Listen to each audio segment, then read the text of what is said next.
ยินดีที่จะช่วยเจ้าในการสร้างบุคลิกภาพที่ดีนี่แม่นขั้นตอนที่สำคัญการพัฒนาตัวเอง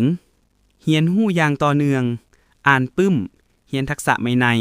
เพิ่มความรู้อยู่เสมอรับฟังคำตำหนิ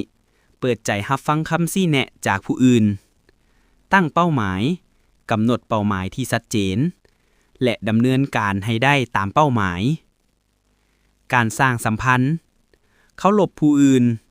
ประพฤติตนอย่างเคารพและเอาใจใส่ในคำเว้าฟังอย่างตั้งใจ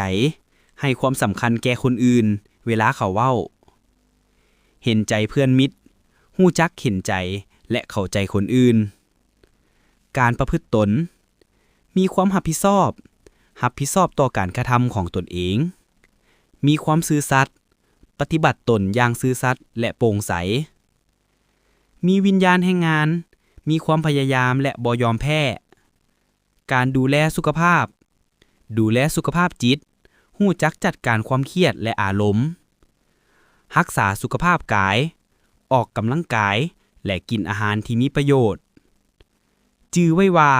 การสร้างบุคลิกภาพแม่นขบวนการที่ต้องใช้เวลาและความพยายาม